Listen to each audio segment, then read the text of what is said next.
inviting me here today to join the second phase of the Shift the Focus program. I want to thank Bina Paul, Ms. Ammu Joseph, and Rejitha Pillai for their work in putting together this program. Great partners for the Consulate,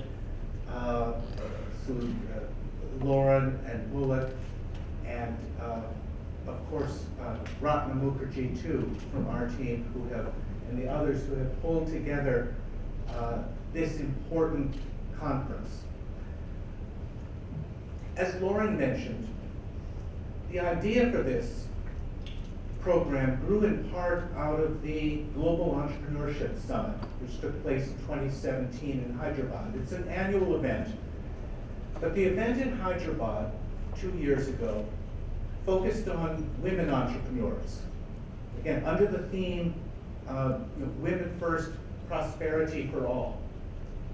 And the idea behind this was that many women entrepreneurs face particular challenges. And it's not unique to any one industry or any one sector, but it can be questions of access to finance, questions of confidence, questions of access to markets. And the purpose of this conference 2 years ago was to build networks among entrepreneurs and those operating in the business ecosystem, but also to identify some of these particular problems and come up with ways to address them. And one example is that the need for mentorship came through loud and clear. That so many people, men and women, in different businesses, industries, profession, find mentors along the way who help guide them in their career choices, guide them in how they operate in a career, guide them how they move up the ladder. But this was sorely missing for many women entrepreneurs. So one of our follow-on programs that we worked on was matching up successful entrepreneurs with people beginning their entrepreneurial journey.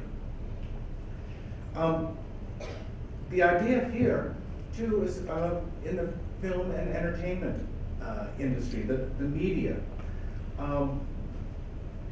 Another area where women aren't as fully represented as they should be.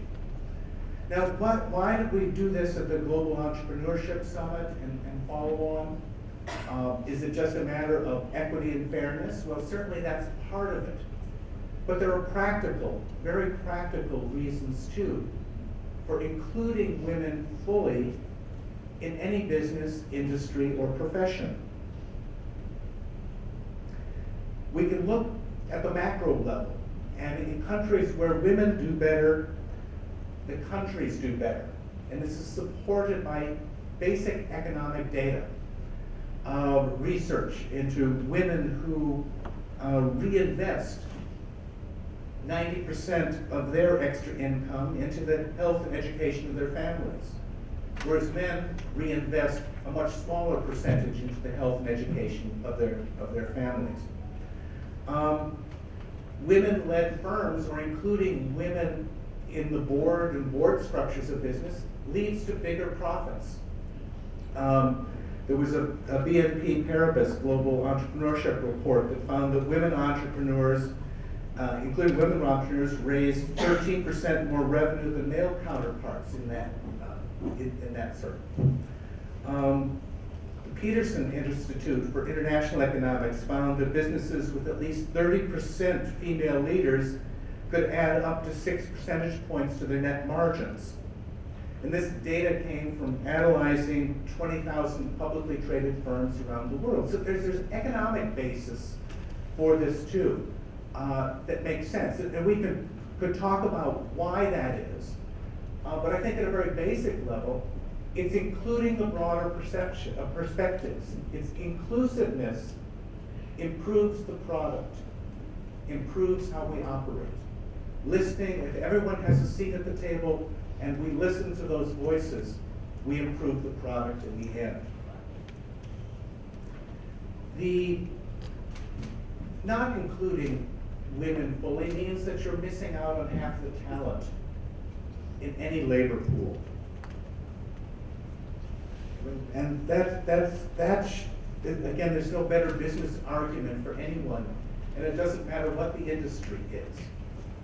Now here we're looking, of course, at media, entertainment, film, and an excellent summary of the Cochin conference and the findings there. Most of which were probably not surprising to those of you in this room, very familiar with it, but very good to see them articulated and laid out in such a clear fashion.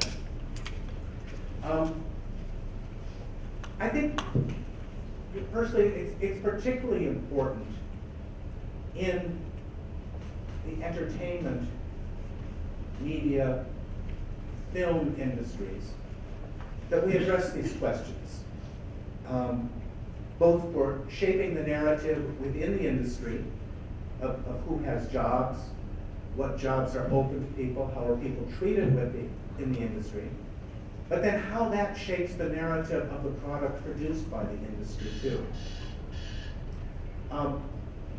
They say art imitates life, and that may be true to a degree, but I think that art has a huge influence on life and all of us, and our perceptions of who we are, our perceptions of narratives of history, our perceptions of style, fashion, norms, cultural norms, what is cool. And whether we're conscious of this or not, there's an influence on all of us. And that's why it's especially important to be inclusive in the voices that shape that narrative, that shape that product that comes out. Not necessarily, not in a manipulative way, but in a more honest way of reflecting the different viewpoints, the different perspectives, and the different experiences.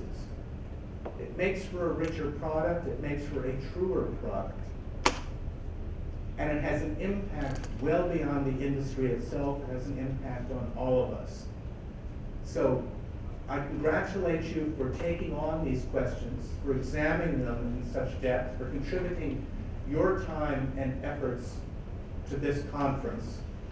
I trust that the recommendations will be useful, a good step forward as you shape the narrative within the industry and shape the narrative that comes out of the industry. Thank you very much. Thank you, Mr. Burgess, and everyone in the inaugural session. I'd like to invite Ms. Anna Vetticad to talk about moving ahead. Okay, sorry, just before that, we would like to take a photograph. Everybody in the inaugural session, please.